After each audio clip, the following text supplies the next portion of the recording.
বেঈমান সম্পর্কে চিত্ত মিডিয়ার জুয়েল রানা বলেছেন, বেঈমানকে ক্ষমা করে দিয়ে তাকে ভুলে যেতে। এই সম্পর্কে কি বলেছে একটু শুনতে থাকুন। আপনার মতে কোন জিনিসটা সহজ, ক্ষমা করে দেওয়া নাকি জাস্ট ভুলে গিয়ে আগিয়ে যাওয়া জীবনে? ক্ষমা করে দেয়া। অভিমান অভিযোগ পুষে রেখে নিজে ভালো থাকা যায় না। যা ঘটার তা তো ঘটেই গেছে। ক্ষমা করে দিন তাকে। শুধুমাত্র তার সাথে না চললেই হলো। কারণ আর যাই হোক, বেঈমানের সাথে দ্বিতীয়বার পথ চলা শুরু না করাটা শ্রেয়। দেখুন, নবাব সিরাজউদ্দৌলার পতনের পর তার স্ত্রীকে আটক করা হয়েছিল।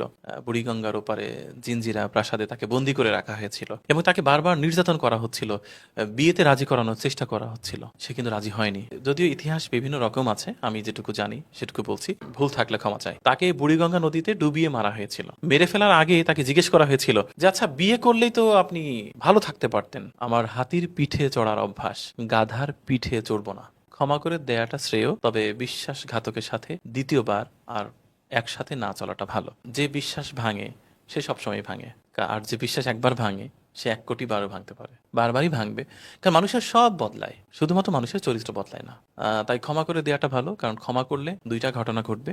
আপনি ভালো ঘুমাতে পারবেন, খাবারের টেস্ট পাবেন, আর পৃথিবীর এই সৌন্দর্য আপনার কাছে সুন্দর লাগবে। অনেক জায়গায় দেখবেন যে সমুদ্রের তীরে আপনি একজন মানুষকে নিয়ে গেছেন, সে বলবে নিছক পানি দেখার জন্য আমাকে নিয়ে আসলে। মানে সমুদ্র তার কাছে যদি শুধু পানিই মনে হয়, তাহলে বুঝতে হবে তার আত্মাটা সুস্থ নেই, উনি কোথাও মারা গেছেন, ওনার আত্মাটা শেষ হয়ে গেছে, অথবা কোথাও লোভের মধ্যে আবদ্ধ হয়ে গেছে। কারণ সমুদ্র তো নিছক পানি না, সমুদ্র হচ্ছে বিশাল একটা ব্যাপার। সমুদ্র হচ্ছে এটা হৃদয়ের সম্প্রসারণ। তার পাশে দাঁড়ালে আপনি অনেক কিছু ফিল করতে পারবেন। জীবনের যদি নির্যাস পেতে হয় তাহলে ক্ষমা করে দিতে হবে, এবং ক্ষমা করে দেয়াটা মহৎ গুণ।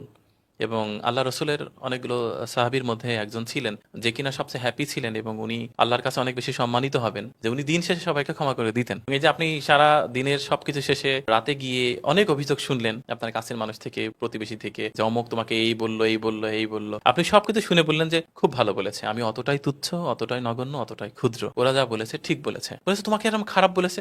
বলেছে হ্যাঁ, আমি খারাপ, আমি এখন অতটা ভালো হতে পারিনি, আমি চেষ্টা করছি। দেখবেন এইটা আপনাকে হ্যাপি করবে।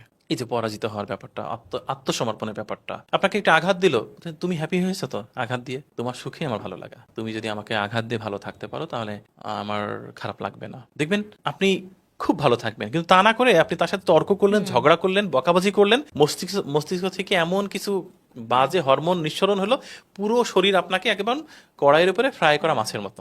আপনি কিন্তু শান্তি পাবেন না। আমার মনে হয় কি যে পৃথিবীর সমস্ত কিছুকেই ক্ষমা করে দেয়াটাই শ্রেয়। ক্ষমা করলে নিজে ভালো থাকা যায়। অন্তত যদি স্বার্থপরভাবে নিজে ভালো থাকতে হয় তাহলে শত্রুকেও ক্ষমা করে দিতে হবে। তাহলে দেখবেন আপনি শান্তি পাচ্ছেন, ঘুমিয়ে শান্তি পাচ্ছেন, খাবার খেয়ে শান্তি পাচ্ছেন, এবং আমার মনে হবে যে না, আমার পৃথিবীর কারোর প্রতি কোনো অভিযোগ নেই। কারোর প্রতি কোনো অভিযোগ না রেখে চলার মধ্যে যে শান্তি, মরেও শান্তি পাওয়া যায়। মানে আমি বলছি জীবনটাকে সহজ করে ফেলা যায়, জীবনটাকে স্বচ্ছ পানির মতো করে নেওয়াটাই শ্রেয়। এত জটিল করে কি লাভ?